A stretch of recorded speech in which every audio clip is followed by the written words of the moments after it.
الملالي ولكن أنس قردش الساعة فيهم وسنتبهوا le sujet qui est tout à fait nouveau. C'est un sujet sur lequel nous ne parlons pas, nous n'avons pas parlé. Rasmelek là, c'est un sujet que nous avions évoqué, mais à ça, on en parlera profondément avec nos invités. Donc, nous avons le plaisir et l'honneur de recevoir l'association Isabelle et Berat, implantée à Béjaïa, pour nous parler justement de la vie et l'œuvre de Isabelle et Berat. Isabelle et Berat, c'est une personnalité d'une immense grandeur. C'est une écrivaine née en Suisse, issue de parents d'origine russe, établie donc en Algérie et mariée à un Français. Donc cette multitude de nationalités fait d'elle un être exceptionnel.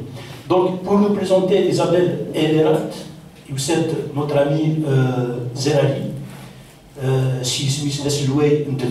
Donc il est président de l'association Isabelle et Berat, pour lequel nous souhaitons la bienvenue. Donc Sophie Soun, soyez le bienvenu donc au café littéraire d'Aoukas. Donc il nous Kélis qu'il va nous présenter lui-même de préférence. Donc, mais avant de leur passer la parole, je passe la parole à notre ami Adawa pour donc la présentation. Adawa, je vous prie. Merci. Donc, juste un petit mot concernant Isabelle, avant de donner la parole donc, à nos invités. Désenchantée par l'Occident, attirée par le désert, Isabelle était un personnage fascinant qui est né à Genève en 1877, dans une atmosphère multiculturelle d'une famille russe en exil. Rêvant d'un ailleurs, loin de l'Occident, ce soir découvrir le monde arabo-musulman n'a d'égal que sa passion pour l'écriture. Son frère Augustin, engagé dans la région étrangère à Sidi Prates, lui permet de s'imprégner de ce Maghreb tant espéré via leur correspondance. À 20 ans, elle prend le large vers l'Algérie avec sa mère, où elle se sent chez elle pour la première fois de sa vie. Mais tout de même écœurée par l'odieuse conduite des colons envers les Algériens. Convertie à l'islam, elle se déguise en homme en prenant le nom de Si Mahmoud Saadi et alla vivre une expérience dans la zawiya de Kinatsa. Drapé dans un burnous, il parcourt les immenses étendues sahariennes tout en s'efforçant à l'écriture qui est son véritable réconfort et à la lecture qui lui donne libre cours à sa volonté. En 1904, et à l'âge de 27 ans, elle périt dans l'inondation d'Ain Safra. Je donne la parole donc à Monsieur le Président, M. Zerali.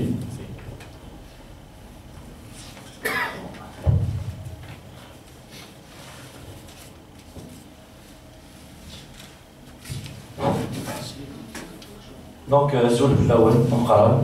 bonjour mesdames, mesdemoiselles, messieurs, salam alaikum. Je remercie le café littéraire au nom de l'association, le café littéraire d'Aoukas pour nous avoir invités.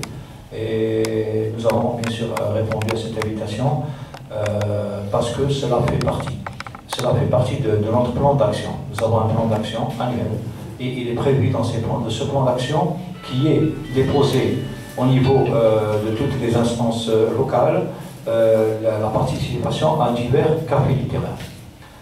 Donc avant de commencer mon exposé, je voudrais vous présenter mon association, l'association Isabelle Berat, dont j'ai l'honneur de présider. Je suis M. Zerari. À ma droite, il y a le secrétaire général, M. Bouagenak. Au fond de la salle, le vice-président, M. Terki.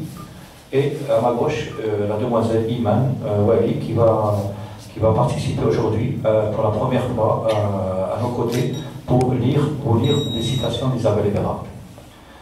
Alors on a essayé de faire un petit programme qui sort un petit peu de l'ordinaire des cafés littéraires, c'est-à-dire qu'on va commencer, je vais commencer d'abord par vous présenter l'association et rapidement la biographie d'Isabelle Eberhardt. Ensuite, je donnerai la parole à Imen qui va vous lire des citations d'Isabelle Eberhardt. Vous allez voir, et je vous demande de prêter l'oreille, de bien écouter parce que ce sont des citations magnifiques, c'est une écriture majestueuse, vous allez écouter, je suis sûr et certain que vous allez apprécier. Ensuite, je vais commencer ma conférence. Je vais vous présenter à fond Isabelle Eberhardt et son œuvre magistrale. Au cours de mon exposé, je prendrai quelques minutes de pause pour redonner la parole à Imen pour continuer à vous lire quelques citations. Et je clôturerai mon exposé avec, bien sûr, qui sera suivi d'un débat. Je vous donnerai la parole et je vous invite à poser le maximum de questions qui vous tient à cœur, soit sur la conférence que je vais faire, soit sur l'association elle-même culturelle Isabelle Eberhardt, sa création, le pourquoi de sa création, etc. Nous serons deux à vous répondre à ce débat, il y aura moi-même et M. Wajnar. Et donc, d'ores et déjà, je vais commencer à vous parler, on va commencer j'ai oublié quelque chose, au fond de la salle, vous avez des livres qui sont en vente, c'est une vente promotionnelle, vous ne trouverez pas ces prix-là dans les librairies, et vous trouverez aussi, ces ouvrages sont rares dans les librairies. Donc c'est des 6 ouvrages qui sont au fond, c'est une création de l'association Isabelle Eberhardt. Nous avons acheté des livres de l'étranger que nous avons remodulés, reformulés, améliorés, corrigés, et que nous avons donné à un éditeur, qui est M. Talantiquet de Béjaïa, et qui a réédité pour l'heure d'aujourd'hui 6 ouvrages. Il nous en reste 2 actuellement en cours de réédition, que nous aurons l'occasion de vous présenter d'ici quelques mois. Donc, si vous voulez profiter pour lire la bonne littérature, je vous demanderai d'acheter quelques ouvrages. Ça nous permet aussi un petit peu d'aider l'association par le bénéfice de cette vente, mais surtout, ça nous permet de faire connaître Isabelle Eberhardt. Parce que le livre est important, pourquoi? Parce qu'on le déplace partout, parce que lorsqu'il est dans une bibliothèque, dans une maison, on peut le prêter à un frère, à une sœur, à un fils, à un ami qui rentre par hasard. On peut donc, le livre va circuler. Si vous achetez un livre aujourd'hui, vous ne serez peut-être pas le seul à le lire, vous aurez peut-être 4, 5, 6, voire 10 personnes à le lire. Donc pour nous, ce qui nous importe, c'est que lorsqu'on vend ce livre-là, on commercialise ce livre-là, ce n'est pas à des buts lucratifs, c'est beaucoup plus pour faire connaître et voyager Isabelle Eberhardt à travers le territoire national. Nous revenons de Tizi Ouzou, là nous revenons d'Oran, où aussi nous avons fait voyager Isabelle, et notre but, le but majeur de l'association Isabelle Eberhardt, le rôle principal, c'est de faire découvrir, de faire connaître Isabelle Eberhardt au peuple algérien. Parce que c'est un personnage, comme le disait notre ami Mouloud, qui est immense. C'est quelque chose de... Si vous ne le connaissez pas, vous allez le connaître aujourd'hui, et peut-être vous allez vous intéresser par la suite. C'est un personnage immense et qui mérite d'être connu de tout le peuple algérien. Malheureusement, on s'est rendu compte qu'il n'est pas connu, pas du tout, mais très peu connu, et que ces ouvrages, si ce n'étaient ces ouvrages-là, n'existent pas dans les librairies en Algérie.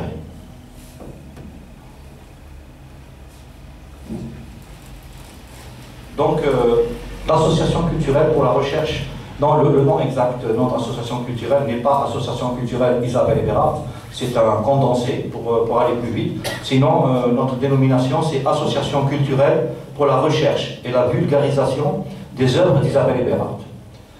Elle a été créée le 17 février 2016 à Béjaïa, donc ça va faire bientôt 3 ans, suite à l'Assemblée Générale Constitutive de ses 10 membres fondateurs. Donc nous l'avons créée conformément à la loi 1206, la loi qui prévoit la création des associations, avec en présence d'un huissier de justice, etc. Donc nous sommes agréés d'une manière officielle le 13 avril 2016. Notre association a pour objet de faire connaître au grand public algérien l'œuvre littéraire et humanitaire très importante d'Isabelle Eberhardt, cette grande personnalité écrivaine, voyageuse, d'origine germano-russe, née en Suisse le 17 février 1877, et qui a embrassé la religion musulmane et qui parlait couramment à 18 ans 7 langues, dont l'arabe et le berbère. Elle s'est mariée à un sergent Spahi d'origine algérienne nommé Slimane Ehni. Elle a dénoncé dans ses nombreux écrits la colonisation française et ses exactions en Algérie et a pris nettement position pour le peuple algérien opprimé. De 1897 à 1904, elle vécut en Algérie, son pays d'adoption, où elle y mourut le 21 octobre 1904 à l'âge de 27 ans. Elle est enterrée au cimetière musulman Sidi Boujma de Ain Sfara, sur cette terre d'Algérie qu'elle a tant chérie. Malgré sa courte vie, elle a laissé beaucoup de magnifiques ouvrages, romans, nouvelles, écrits et lettres sur l'Algérie des années 1897 à 1904 et a accompli beaucoup de tâches humanitaires durant son périple en Algérie. Elle est reconnue comme la première écrivaine maghrébine d'expression française. Elle est reconnue comme la première européenne soufie à rentrer dans une zawiya soufie. Elle est reconnue comme le premier reporter féminin de guerre au monde. Son islamité a été prononcée lors d'un colloque en 2004 à Ain Sfara par le docteur Cheikh Bouamran, alors président du Haut Conseil islamique. Sa mère, Nathalie de Morder, surnommée Fatima Menoubia, après sa conversion à l'islam, repose quant à elle au cimetière musulman Zerwan de Annaba. L'activité de notre association, qui est portée sur la littérature, la poésie et l'histoire de ce grand personnage pendant sa présence en Algérie, va toucher un grand public de tout âge et en particulier la jeunesse algérienne. Donc voilà, succinctement parlant, un petit résumé condensé la vie d'Isabelle Eberhard. Donc je m'étalerai dans un moment beaucoup plus longuement. En attendant, je vais donner la parole à Imen qui va vous lire des belles citations d'Isabelle Eberhard. Donc soyez à l'écoute. Merci. Vas-y, Imen. Bonjour à tous. Je suis née musulmane et je n'ai jamais changé de religion. Il est des heures à part, des instants très mystérieusement privilégiés, où certaines contrées nous révèlent, en une intuition subite, leur âme, en quelque sorte leur essence propre, où nous en concevons une vision juste, unique, et que des mois d'études patientes ne sauraient plus ni compléter, ni même modifier. Tout le grand charme poignant de la vie vient peut-être de la certitude absolue de la mort. Si les choses devaient durer, elles nous sembleraient indignes d'attachement. Sous quel ciel et dans quelle contrée reposerais-je au jour fixé par mon destin? Mystère. Et cependant, je voudrais que ma dépouille fût mise dans la terre rouge de ce cimetière de la Blanche Annaba où elle repose, ma mère. Ou bien alors n'importe où, dans le sable brûlé du désert, loin des banalités profanatrices de l'Occident envahisseur. Les splendeurs plus douces de la lumière des liens lui semblèrent pâles, là-bas, au pays du silence et de l'aveuglant soleil. Un bolge surmonté d'une haute tour carrée, sur une colline nue, au milieu d'un désert d'une aridité effrayante. Pas une plante, pas un arbre faisant tache dans la terre en creuse, tourmentée, calcinée, et tous les jours, inexorablement, le même soleil dévorateur, arrachant à la terre sa dernière humidité, lui interdisant, jaloux, de vivre en dehors de ses jeux à lui, capricieux, aux heures d'opale du matin et de pourpre doré du soir.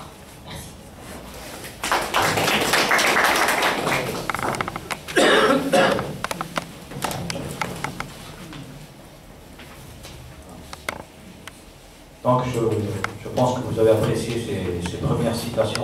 Ça vous donne un petit peu un goût, un avant-goût de la qualité littéraire d'écriture d'Isabelle Eberhardt. Et nous allons voir, nous allons comprendre pourquoi cette femme-là, qui n'avait alors, lorsqu'elle écrivait cela, n'avait que 20-21 ans, arrivait à écrire des choses magnifiques, arrivait à parler 7 langues, dont, je l'ai cité tout à l'heure, l'arabe et le berbère. Nous allons voir tout cela dans mon exposé. Donc, Isabelle Eberhardt. Isabelle Eberhardt, elle s'appelle Isabelle Marie Wilhelmine Eberhardt. Elle est née le 17 février 1877 dans un quartier des Grottes du côté de Genève. Elle est née en exil. Sa mère, Nathalie de Border, par contre, elle est un enfant illégitime. C'est-à-dire qu'elle n'a pas de père à ce jour connu. Il y a 3 pères potentiels, on ne sait pas lequel. Donc elle est née à Genève, et dès qu'elle est née, il y avait un père d'adoption, un précepteur, qui s'occupait de la famille lorsqu'ils se sont sauvés de Saint-Pétersbourg. Ils vivaient à Saint-Pétersbourg lorsqu'il y a eu l'exil, parce qu'il y a eu des problèmes avec le tsar de l'époque, Nicolas II. Ils se sont sauvés et le père, le mari de Nathalie de Morder, le général de Morder, qui était un des généraux du tsar, est resté à Saint-Pétersbourg, tandis que l'autre famille s'est retrouvée à Genève avec le précepteur qui s'appelle Trofinovski, Alexandre Trofinovski, qu'on surnomme couramment Vava. Donc cet Alexandre-là va prendre en charge l'éducation d'Isabelle Eberhardt. Elle n'a pas reconnu, bien sûr, comme quoi on dit que c'est lui le père, mais lui-même n'a pas voulu reconnaître parce qu'il était marié et il avait aussi des enfants qui vivaient en Russie. Donc cet enfant n'a jamais été reconnu sur son acte de naissance, c'est un enfant illégitime, du côté du père. Donc il s'est occupé d'éduquer Isabelle Eberhardt. Seulement lui, c'était un anarchiste. Avant, il fut un grand religieux, il fut un pope, qui est l'équivalent de pape dans la religion chrétienne, il fut un pope orthodoxe, mais du jour au lendemain, il a viré et il est devenu un athée, un anarchiste. Au point qu'il fréquentait Léon Tolstoï, Ivan Bakounine, c'est-à-dire les grandes sommités à l'époque dans l'athéisme, dans l'anarchisme. Et il a éduqué Isabelle Eberhardt de cette manière, c'est une manière un peu anarchiste, militaire, dure, à la garçon. Il a refusé de l'envoyer à l'école. Isabelle n'a jamais fréquenté l'école de sa vie. Mais par contre, il lui a appris des langues. Il lui a appris dès son jeune âge, il lui a appris à parler 5 langues.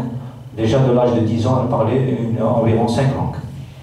Et il lui a appris aussi à lui la former un petit peu à la garçon. C'est une fille qui réparait les doigts, qui grimpait sur les arbres, qui faisait des tâches de garçon, qui s'habillait en garçon déjà. Et Isabelle a eu la chance que son père avait une très grande bibliothèque, immense bibliothèque. Son père, bien qu'il soit athée, était un érudit. Il avait énormément de livres dans toutes les langues et dans toutes les matières. Et il obligeait Isabelle à lire chaque jour 2 livres. Vous allez voir le caractère important qui différencie Isabelle Eberhardt des autres personnes. Personnellement, et avec le groupe, nous qualifions cette personne-là d'exceptionnelle et d'unique, parce que vous allez voir tout au long de mon exposé qu'elle possède des choses qu'aucune femme au monde ne possède à l'heure actuelle. C'est une femme qui a un siècle d'avance sur les autres femmes. Donc dès l'âge de 12 ans, c'est une personne qui lisait couramment 2 livres par jour, de 400 pages. Et c'est des livres, ce ne sont pas des dessins animés, ce ne sont pas des bandes dessinées, c'était des livres de Tolstoï, de Bakounine, de Chateaubriand, de Lamartine, de Jean-Jacques Rousseau, et j'en passe. C'est-à-dire, vous voyez, la richesse, pour lire 2 livres par jour, actuellement, cette performance n'est jamais égalée dans le monde entier.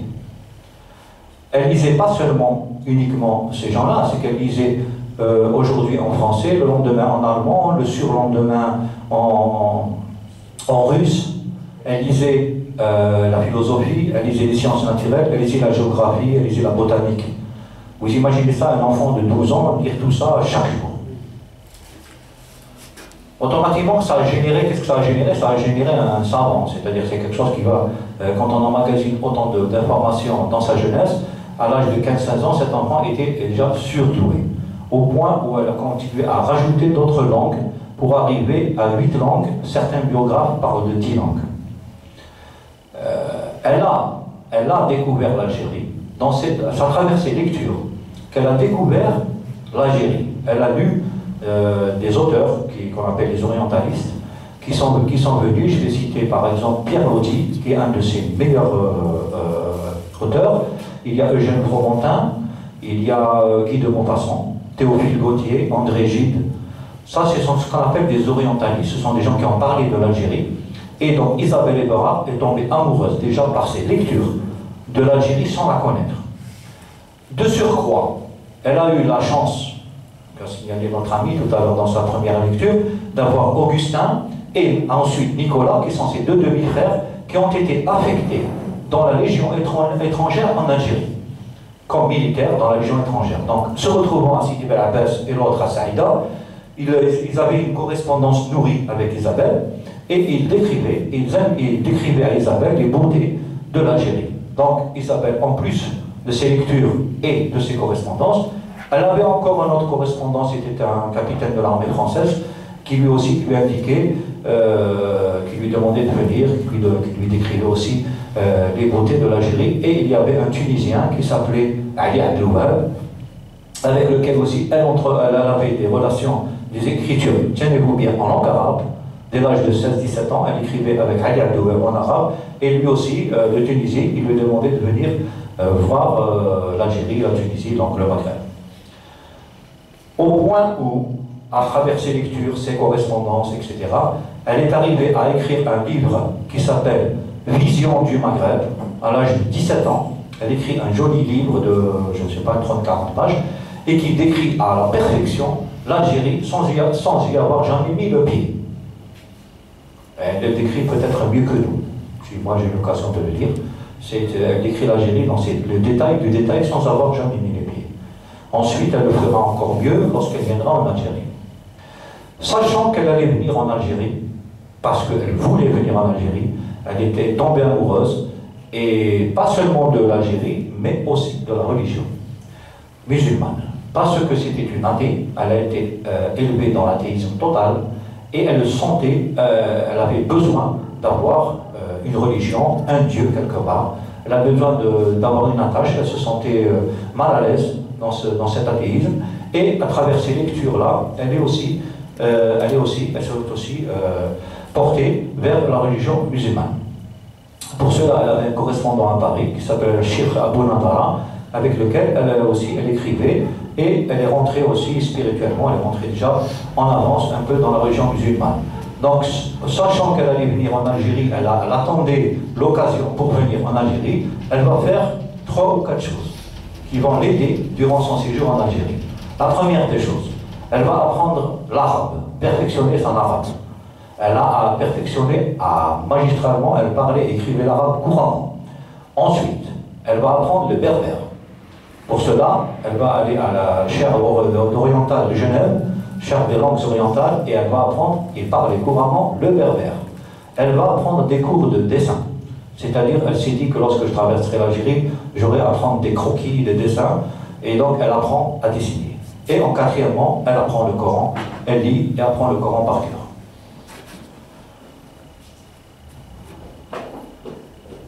À l'âge de 20 ans, va tomber la première occasion de venir en Algérie. Sa mère malade, Nathalie de Border, s'est vue conseiller par ses médecins de Genève de chercher un pays du soleil. Se trouvant que cette maman avait un ami qui était à Annaba, qui s'appelait Louis David. Ce Louis David, j'ouvre une petite parenthèse, c'est l'un qui était photographe de métier, c'est celui qui a fait la majorité des photos en noir et blanc que vous voyez tout autour de cette table. Elle date des années 1897, lorsque Isabelle avait 18 ans. Ce sont des photos qui ont été prises par la majorité, pas toutes, la majorité ont été prises par Louis David. Et j'ouvre aussi une deuxième parenthèse en vous signalant que la photo qui est ici sur la droite, vous voyez Isabelle Eberhard en tenue féminine Shaouya, c'est la seule photo connue d'Isabelle Eberhardt en tenue féminine. Donc je referme la parenthèse. Donc Isabelle, la maman d'Isabelle va partir sur Bonn. À l'époque on appelait Annaba Bonn, maintenant c'est Annaba. Donc elle partira sur Annaba pour, à l'invitation de M. Louis David, qui lui ouvre ses portes, qui lui ouvre sa maison. Et donc elle va partir, et imaginez-vous bien que Isabelle Eberhardt ne va pas rater cette occasion pour venir en Algérie. Elle s'accroche un petit peu à sa maman, la supplie de venir en Algérie, de l'accompagner. Bon, la maman va lâcher, va accepter. Et c'est le 18 mai 1897, pour être exact. Et Isabelle Eberhardt, à cet âge-là, 20 ans juste, ils vont débarquer toutes les deux à Annaba et vont commencer le périple en Algérie. Alors, dès son arrivée à Annaba, Isabelle Eberhardt est à l'aise. Elle retrouve un milieu qu'elle connaît par ses écritures. Les quartiers, les habits, le parler, etc. Elle est à l'aise, elles se sont chez elle, beaucoup plus chez elle, en Algérie qu'à Genève. Et donc, elle va vivre avec sa maman, elle va commencer à connaître des gens, à parler l'arabe, le berbère, à tomber amoureuse, etc. lors de son séjour à Annaba.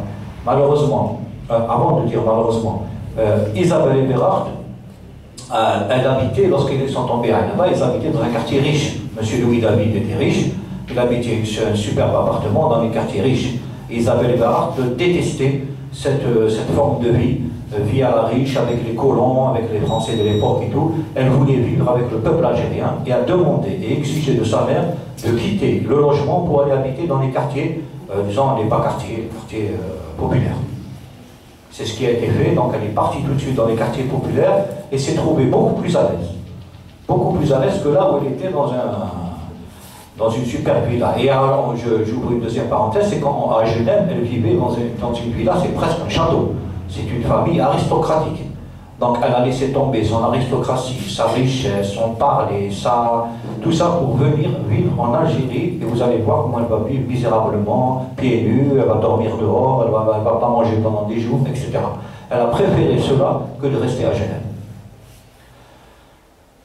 Donc, à un niveau d'Annaba, malheureusement, 6 mois après l'installation de sa mère décède. Sa mère décède. Avant de décéder, elle s'était convertie à l'islam. D'où son nom, je l'ai dit tout à l'heure, de Fatima Mennoubia. C'est un nom qu'elle a pris, un nom algérien, un nom d'Omra. Et elle a exigé que sur sa tombe, ce nom soit porté.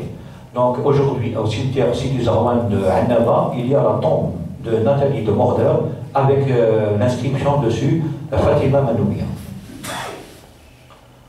Isabelle, étant toute seule à Bonn, va retourner en Suisse.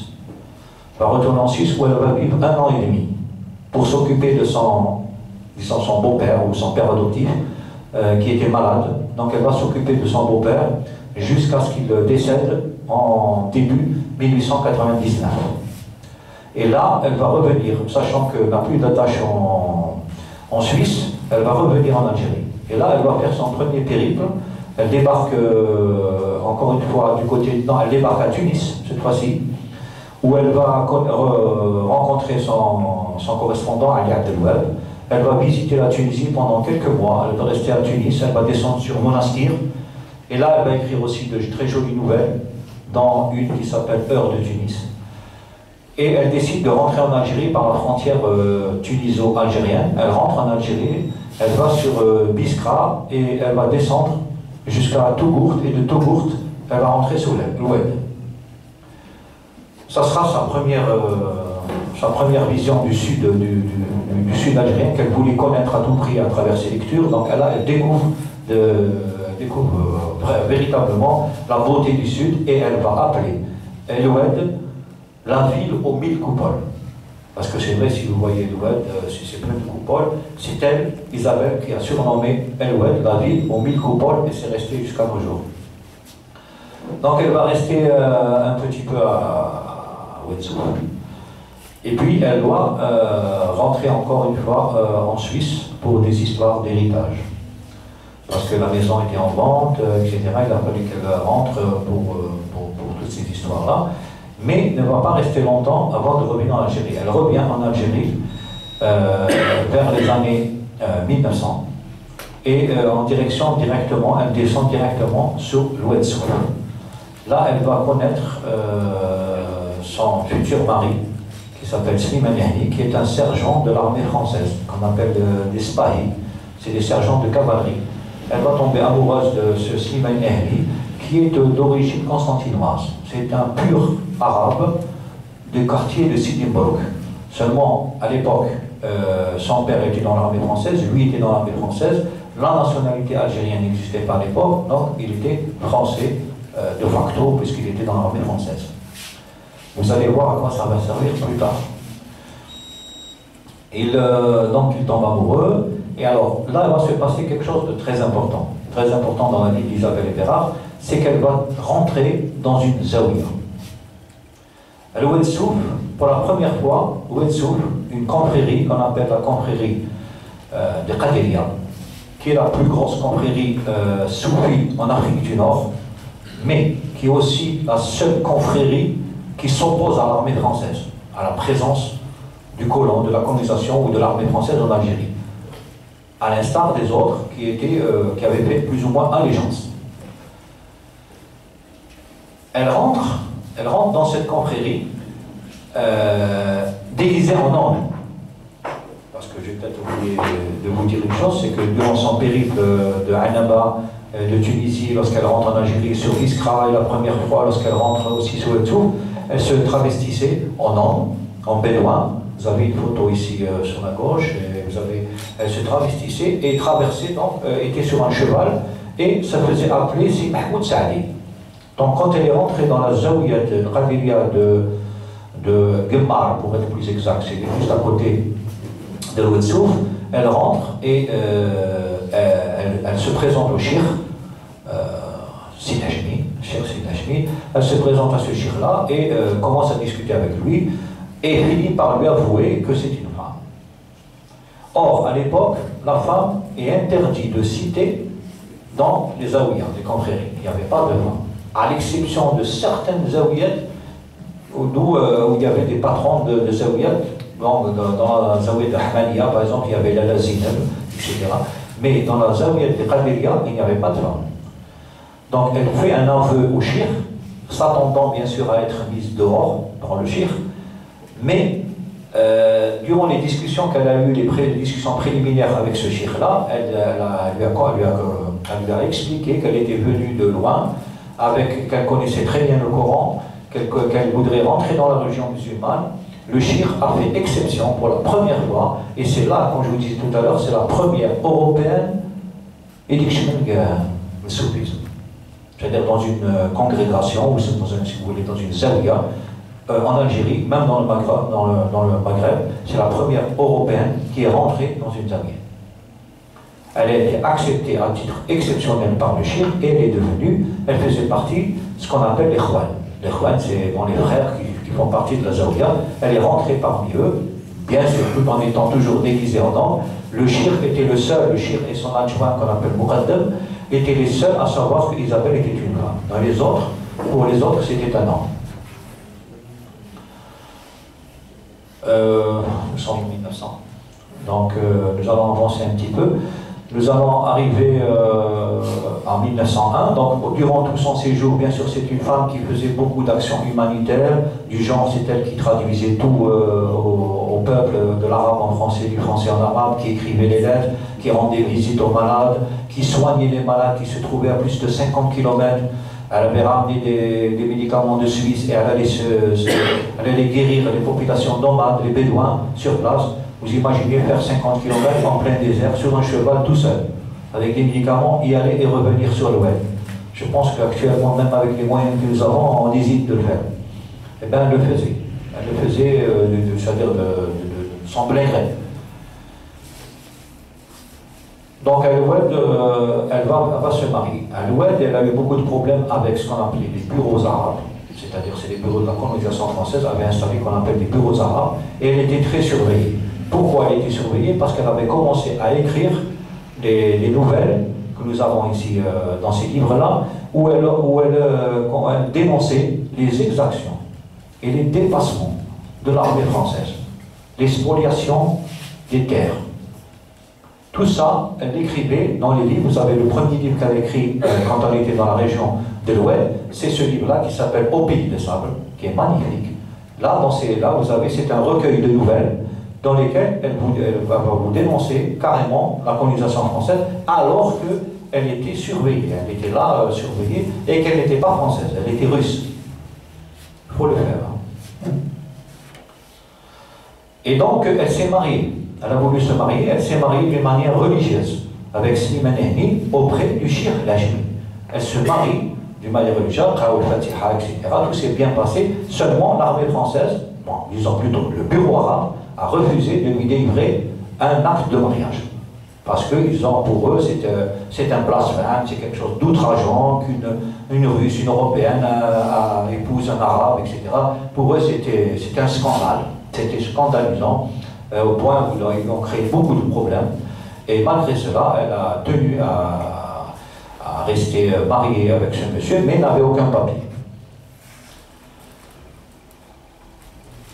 En 1901, début 1901, elle se fait agresser au sabre.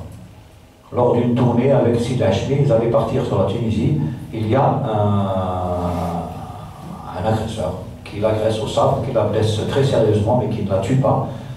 Elle va passer ensuite en procès, mais on a su que c'était un élément d'une confrérie qui était opposée à la confrérie des Khadelia, qu'on appelait la Tidjaniya. Donc cet homme-là a été manipulé par les services à l'époque, c'est ce qui est dit hein, parmi les biographes et les historiens. Ils ont déduit que c'est l'armée française qui avait armé ce jeune, c'est un jeune très jeune de 18 ans, quoi, qui avait essayé de tuer Isabelle Eberhard. Il va passer en tribunal, et là, justement, lorsqu'il passe au tribunal de Constantine, Isabelle Eberhard va lui pardonner. Il va demander le pardon d'Isabelle, Isabelle va lui pardonner, et malheureusement, ça va retomber sur sa tête, parce que le tribunal de Constantine, il y avait là-bas les gens du bureau arabe de l'Ouest qui étaient présents, et qui ont bien sûr dit du mal d'Isabelle Eberhard. Et le lendemain même de son pardon, le jeune a été condamné à perpétuité et elle a été expulsée du territoire algérien. En tant que russe, sujet russe, elle pouvait être expulsée, ce n'était pas une française. Donc ils l'ont expulsée, manu militari, ils l'ont expulsée du territoire, disons, algérien, français à l'époque. Elle se retrouve à Marseille. Là, elle va vivre la misère noire, sans aucune ressource, sans aucun sou dans la poche. Elle est obligée de faire tous les travaux possibles. Elle va décharger des navires, elle va prendre des sacs de ciment sur son dos, etc.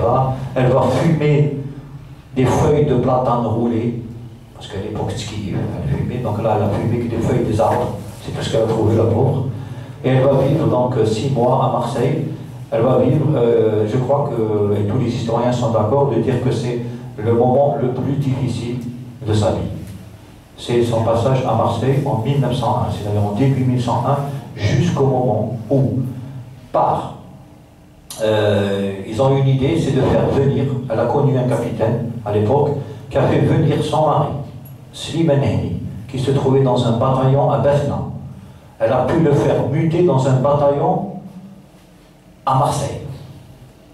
Donc ça s'est passé, je ne pourrais pas vous dire exactement comment, mais ça s'est fait. Slimane Henni débarque à Marseille. En mois d'août 1901, il débarque à Marseille. Et puisqu'il était à Marseille, ils vont se marier à la mairie de Marseille le 17 octobre 1901. Ils se marient. Et là, par ce mariage officialisé par un acte de mariage bien fait à l'état civil, Isabelle Eberhard devient française. C'est pour ça que je vous ai dit tout à l'heure, attention, il était français, donc parce qu'il était français, elle devient française. Elle devient française, et donc ça lui permet 2 mois plus tard de revenir en Algérie. Là, je vais faire un arrêt, je vais demander à Imen de venir lire quelques citations. Elle va revenir en Algérie en mois de janvier 1902. Donc je fais un petit arrêt et je vais reprendre ensuite pour vous expliquer la fin de l'histoire d'Isabelle Eberhard.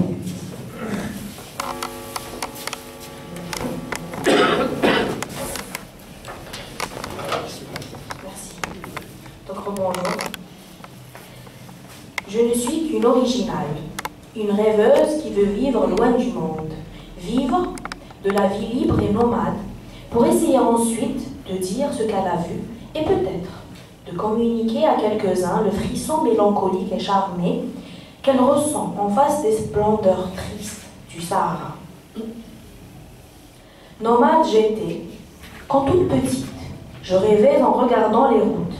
Nomade, je resterai toute ma vie, amoureuse des horizons changeants, des lointains, encore inexplorés. Moi, à qui le paisible bonheur dans une ville d'Europe ne suffira jamais. J'ai conçu le projet hardi, pour moi réalisable, de m'établir au désert et d'y chercher à la fois la paix et les aventures, chose conciliable avec mon étrange nature. Jamais, en aucune contrée de la terre, je n'avais vu le soir se parer d'aussi magique splendeur. C'était l'heure élue, l'heure merveilleuse, au pays d'Afrique, quand le grand soleil de feu va disparaître enfin, laissant reposer la terre dans l'ombre bleue de la nuit. Ainsi, ma première arrivée à l'Oued, il y a 2 ans, fut pour moi une révélation complète, définitive, de ce pays âpre et splendide qui est le Souff, de sa beauté particulière, de son immense tristesse aussi. Boussaada, la reine fauve, vêtue de ses jardins obscurs et gardée par ses collines violettes d'or, voluptueuses, au bord escarpé de l'Oued, où l'eau bruisse sur les cailloux blancs et roses. Penchés comme en une nonchalance de rêve sur les petits murs terreux, les amandiers pleurent leurs larmes blanches sous la caresse du vent. Leur parfum doux plane dans la tiédeur molle de l'air, évoquant une mélancolie charmante. C'est le printemps, et sous ses apparences de langueur et de fin attendrie des choses, la vie couve, violente, pleine d'amour et d'ardeur. La sève puissante monte des réservoirs mystérieux de la terre pour éclore bientôt en une ivresse de renouveau. Ne jure pas les choses que tu ignores, ne joue pas avec le faucon. Il vole dans les nuages et regarde en face le soleil. Évite les larmes à tes yeux, que Dieu fermera bientôt. Merci.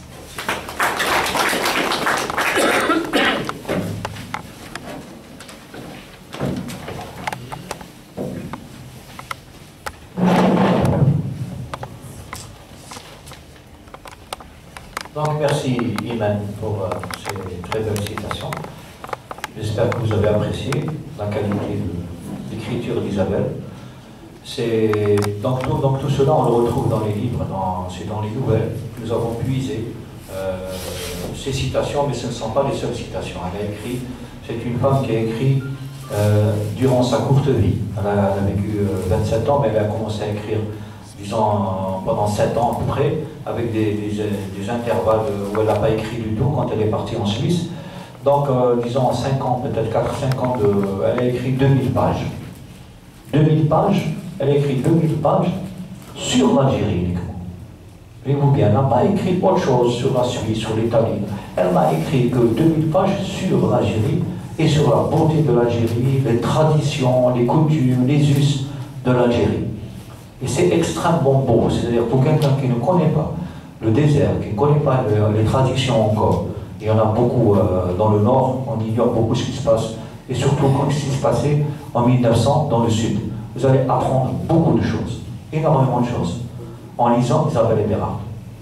J'ouvre cette parenthèse avant de recommencer mon exposé, c'est pour vous dire que aussi, Isabelle Eberhard a été reconnue comme le pionnier, la femme pionnière. C'est celle qui a permis aux gens de venir d'Europe dans le sud algérien, vers le sud algérien. Avant 1920-1930, il n'y avait aucun touriste en Algérie. Aucun, il n'y avait personne. Il y avait juste des aventuriers, de temps en temps quelqu'un qui passe. Mais depuis qu'elle a écrit ces livres-là, qui sont parus à titre posthume, parce que les livres d'Isabelle Eberhard n'ont jamais été publiés dans leur entièreté lorsqu'elle était vivante. Elles ont été publiées à titre posthume. lorsque dans les années 1906-1910, lorsqu'ils ont commencé à publier Isabelle Eberhardt, les gens ont lu ça et sont venus au sud pour voir si c'est vrai. Ils ont été éblouis, ils ont été ébahis par les beautés que décrivait Isabelle. Qu'est-ce qu'ils ont fait? Ils sont venus. Et depuis les années 1930, 1940 jusqu'à aujourd'hui, le sud algérien a connu énormément de touristes venus de France, de Belgique, d'Italie et d'ailleurs, grâce aux écrits d'Isabelle Eberhardt. Ça, c'est important de le savoir. C'est important de savoir ce que Isabelle a apporté à l'Algérie. Parce qu'on nous pose des fois des questions comme ça, dire qu'est-ce que Isabelle finalement, qu'est-ce qu'elle a apporté à l'Algérie. Ça, entre autres, ça c'est une des choses. Le tourisme est une des choses. Sinon, elle a apporté un patrimoine littéraire de haute facture, de haute qualité. Les 2000 pages qu'elle a écrites, ce sont des merveilles. Chaque page est une merveille. Chaque mot est beau. Vous avez entendu Iman lire tout à l'heure, mais chaque page où elle décrit l'Algérie, elle le décrit d'une manière majestueuse. Ce n'est pas une écriture simple. Et donc, malheureusement, elle a disparu à l'âge de 27 ans.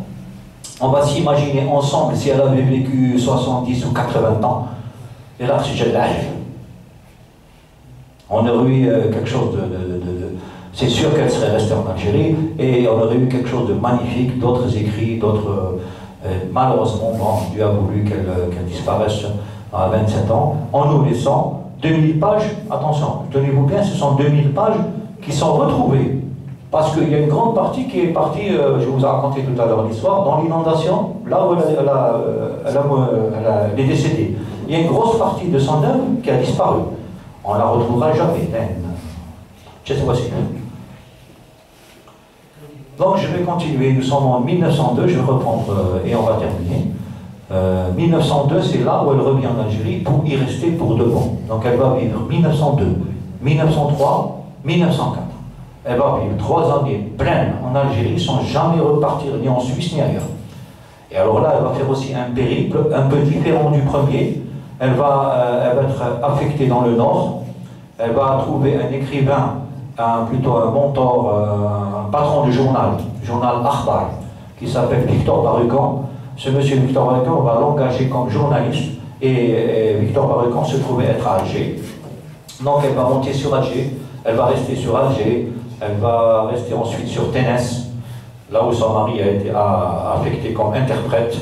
Donc elle va faire Ténès, mais ensuite elle va se sauver de Ténès parce qu'il y avait la vindicte populaire, elle était mal vue, on l'a traitée de tous les trucs, on l'a même agressée à Ténès. Donc elle s'est sauvée, ce sont les colons qui l'ont agressée. Donc elle s'est sauvée de Ténès et elle est rentrée encore sur Alger. En 1902, elle va faire un de ses vœux. Elle souhaitait faire quelque chose. À travers ses lectures, elle a découvert en Algérie, dans une zaouiyette, du côté de Boussaada, plus exactement dans le village de Habel, se trouvait une zaouia, Al-Hamaniya, qui était dirigée par une femme. C'est extrêmement rare en Algérie, surtout dans les années 1900. Alors la femme qui dirigeait cette zaouia, c'était Lala Zineb. Bon, je ne vais pas m'étendre sur Lala Zineb, c'est toute une histoire aussi belle que celle d'Isabelle Eberhardt. Mais en tout cas, elle se trouvait être patronne de la zaouia. Elle était jeune. Et Isabelle Eberhardt, c'était un choc, parce que ces deux femmes se sont rencontrées, c'était un choc. Elles se sont tout de suite aimées, connues. Isabelle a poursuivi son initiation soufie auprès de Lala Zineb. Et Lala Zineb a profité aussi que Isabelle soit journaliste pour qu'on parle d'elle. Parce qu'elle se trouvait au fond d'un désert, personne ne parlait d'elle. Grâce à Isabelle Eberhardt, on a connu Lala Zineb. Et Isabelle Eberhardt va retourner une deuxième fois en fin 1902 pour lui rendre une deuxième visite. Ce sera la dernière. Ensuite, les deux femmes vont disparaître en 1904. En 1903, Isabelle travaillait toujours pour M. Victor Barucan dans le journal, donc il était dans la région d'Alger. Elle va se voir confier une mission par M. Victor Barucan pour aller dans le sud oranais. Et dans le sud oranais, il y avait la guerre, il y avait des batailles qui se faisaient entre les troupes du général Yoté, côté français, et les troupes du Cheikh Bouamama, côté algérien. Le Cheikh Bouamama se trouvait en Maroc, c'est-à-dire dans la zone frontalière algéro-marocaine. C'était là qu'ils se mettaient. Donc il y avait le général Lyoté qui était Ain Sfra, qui dirigeait tout le sud oranais, et donc il y avait beaucoup de batailles entre ces deux troupes-là. Et Isabelle Eberhard va être invitée à aller couvrir des faits de guerre sur le champ, et ça va devenir, tenez-vous bien, la première femme au monde entier à devenir reporter de guerre. C'est pour ça que je vous disais tout à l'heure, elle est unique. Vous n'allez pas trouver une autre femme, c'est pas moi qui le dis. Hein. Attention, moi je suis qu'un tout petit, là, ça fait 2-3 ans qu'on s'est mis. Mais il y a des grands comme Charles Edmond Roux, qui était président de la Goncourt, qui a fait 12 ans d'études sur Isabelle Eberhard et qui a écrit un livre de 1200 pages. Elle a décortiqué Isabelle Eberhard comme personne. C'est la référence des livres, c'est Edmond Charles Roux, et c'est elle qui nous dit cela. Elle nous dit que c'est la seule femme au monde qui est reporter de guerre. Et c'est la seule, et elle nous dit qu'il n'y aura jamais de femme avant elle et après elle, comme Isabelle. C'est pour ça qu'on détient, nous détenons ce trésor-là. C'est à nous. Elle a vécu en Algérie, elle est enterrée en Algérie. Et on se doit de le sauvegarder, surtout en matière de sauvegarde littéraire, je parle, surtout littéralement. Tous ces écrits sont portés sur l'Algérie. Lorsqu'elle se trouve à Ain Sfra, elle part à Ain Sfra, elle couvre, elle va sur les champs de bataille, et là, pourquoi elle a été choisie? Elle a été choisie par Victor Bertrand, c'est pas pour rien. C'est parce que c'est une femme qui parlait 8 langues. Or, les légionnaires qui se battaient pour le général Lyoté, c'était pas des Français la majorité. C'était tous des Scandinaves, des Russes, des Roumains, des Allemands, des Italiens. Ce sont appelle des légionnaires. Ce sont des gens qui viennent pour de l'argent, ils font la guerre. Donc ce sont ces gens-là, et il fallait discuter avec ces gens-là. Donc Isabelle avait la faculté de pouvoir parler avec tous ces gens-là dans 8 langues différentes.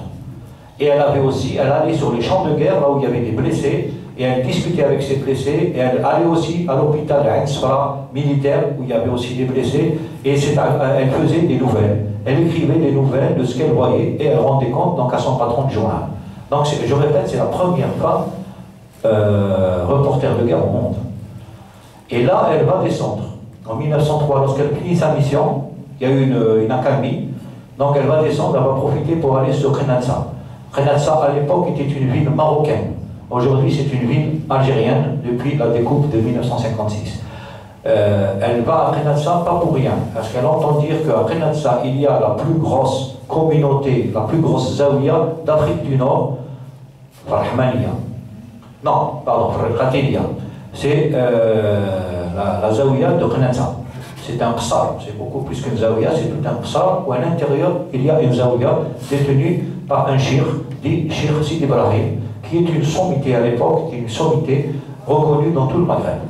Donc elle va dans cette zaouia et va rester 3 ou 4 mois à l'intérieur de cette zaouia, enfermée dans la zaouia, et elle va apprendre beaucoup de choses, elle va s'initier au soufisme, et elle va écrire énormément de nouvelles. Donc, en matière de livres, c'est ce livre dans l'ombre chaude de l'islam. Dans l'ombre de chaude de l'islam, elle raconte les 3 ou 4 mois passés à l'intérieur de la zaouia de Khenatsa. C'est juste après qu'elle va, Miskina, elle va décéder. Avant cela, vous avez un ouvrage qu'elle a écrit, je profite pour parler en même temps de l'œuvre d'Isabelle. Il y a un autre ouvrage qu'elle a écrit ici qui est Yasmina. Cet ouvrage-là est aussi magnifique, elle l'a écrit dans les régions des Aurès, à Bethna. Donc elle a écrit dans le Souf, c'était au pays des sables. Elle a écrit dans la région de Bethna, des Aurès, c'était Yasmina. Elle a écrit aussi des journaliers. Les journaliers, ça c'était au jour le jour. À chaque fois qu'elle se déplace, chaque fois qu'elle fait une action importante, elle le notifiait, et on retrouve ça dans ce magnifique ouvrage qu'on appelle les journaliers. Si vous voulez connaître Isabelle, lisez les journaliers. Ensuite, elle va écrire 2 romans. C'est les 2 seuls romans qu'elle écrit, parce que les autres livres, ce sont des recueils de nouvelles.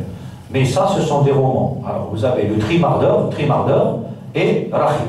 Ça, ce sont 2 ouvrages qu'elle va écrire. Ce sont des histoires réelles. Attention, tout ce qu'a écrit Isabelle Eberhard, les 2000 pages, il n'y a aucune fiction. Même dans les romans, ce sont des romans réels. Ici, elle raconte l'histoire de Rahim, qui est une fille qui a vécu à Annaba, qui va être assassinée. Et là, elle raconte le Trimardeur, c'est l'histoire de son frère, qui a traversé de la Russie de Saint-Pétersbourg jusqu'à Sidi Bel Abbas, là où il va être légionnaire. Donc, ça, ce sont des livres, ce sont des histoires réelles qu'a écrit Isabelle Eberhard. Donc, quand elle était pour revenir à la Zaouïa de Khnassa, c'est là où elle va tomber malade. Nous sommes en août-septembre 1904, elle va décéder un mois après. Elle est malade, elle est atteinte du paludisme, d'un paludisme très virulent. Elle a une très forte fièvre, elle a failli mourir. Et on va la transporter d'urgence à l'hôpital militaire d'Ain Sefra. Et à l'hôpital d'Ain Sefra, elle va rester, elle va être soignée pendant un mois par les médecins d'Ain Sefra. Et elle va commencer à reprendre des forces. Mais, son mari, qui était à l'époque, bon, ils étaient séparés parce qu'elle était reporter de guerre, lui, il était militaire. Donc, son mari se trouvait dans la région de Saint-Arnaud, du côté de Sétif. Il était militaire. Il avait obtenu une permission d'une semaine. Donc, il a écrit à Isabelle en lui disant: on va se rencontrer à Ain Sefra, je vais venir te voir, etc. On va se rencontrer, ça faisait presque 6 mois qu'ils ne s'étaient pas vus. Donc, Isabelle Eberhard va braver les interdictions de l'hôpital militaire. On lui a interdit de quitter l'hôpital militaire alors qu'elle était gravement malade. Elle était encore malade. Mais sachant que son mari allait venir, elle a tenu à le voir. Elle a loué une petite maisonnette en bordure d'un oued. Dans les quartiers, toujours dans les quartiers, dans les bas quartiers. Jamais dans les hauts quartiers, là où il y avait les colons. Toujours dans les bas quartiers. Elle va louer une petite maisonnette en toube et elle va recevoir son mari le 21 octobre 1904. Ce sera le dernier jour d'Isabelle Eberhard. Elle va mourir tragiquement. Elle rencontre son mari dans cette maisonnette. Ce jour-là, il faisait très beau. Le ciel était bleu, le soleil luisait. Et seulement dans la nuit d'avant, dans la nuit du 20 au 21 octobre, il avait beaucoup plu dans les kilomètres qui précédaient Ain Sefra. Cela avait engendré une importante crue de l'Oued. Et cette crue est arrivée à Ain Sefra vers les environs de 10 h du matin, là où Isabelle Eberhard recevait son mari. Dans les minutes qui ont suivi la réception, malheureusement, l'Oued est arrivé en furie. Ce jour-là, il y a eu une très très grande inondation à Ain Sefra. Il y a eu 26 morts, et dont Isabelle Eberhard. Isabelle Eberhard va se retrouver complètement enlisée à l'intérieur de sa maison, dans la boue, alors que son mari a pu s'extirper de la maison. Elle n'a pas pu sortir, on dit, parce qu'elle était malade, souffrante. Son mari, par contre, qui est sportif, militaire, il a pu s'extirper de la maison en temps. Donc, elle va être enlisée dans la boue. Pardon. Le général Lyoté, qui entre-temps s'était lié d'amitié avec Isabelle Eberhard, une amitié littéraire, culturelle, linguistique, etc., va ordonner à l'armée française de trouver son corps. Il a exigé de retrouver le corps d'Isabelle qui était introuvable. Donc pendant plusieurs jours, ils ont cherché partout. Ils ont fini par trouver le corps d'Isabelle Eberhard enterré à 1 à 2 mètres de profondeur dans la boue. Et à côté d'elle, il y avait une sorte de baluchon. C'est un sac, en peau de bouc, c'est un sac, contenant ses écrits. Parce que là où qu'à l'époque là où elle va, elle ramenait son baluchon avec elle. Elle n'a pas un endroit où stocker ses écrits, donc elle ramenait ses écrits d'une manière dans une sorte de sac, un grand sac qu'on appelle un baluchon, et tous ces écrits étaient à l'intérieur. Malheureusement, lorsqu'on a extirpé le corps d'Isabelle Eberhard, on a aussi extirpé le baluchon, et lorsqu'ils ont ouvert ce baluchon, ils ont trouvé que la moitié des écrits étaient complètement détruits. Il y a environ 50% des écrits qui étaient lisibles, qu'on peut retrouver aujourd'hui à Aix-en-Provence, aux archives les archives nationales d'outre-mer. Il existe actuellement à Aix-en-Provence ces écrits-là, avec la boue, avec le sable de l'Oued dessus. Voilà. Et Isabelle Eberhard a été enterrée sous ordre du général Lyoté aussi, parce qu'on ne savait pas trop où est-ce qu'il fallait l'enterrer. Elle s'appelait Isabelle, est-ce que c'est une chrétienne, une musulmane, etc. Donc il y avait le général qui a ordonné de l'enterrer avec les musulmans, avec des obsèques musulmanes, parce qu'il savait très bien que c'était une musulmane. Donc ils l'ont enterrée et elle repose depuis 1904 à aujourd'hui au cimetière musulman Sidi Boujma'a de Ain Sefra.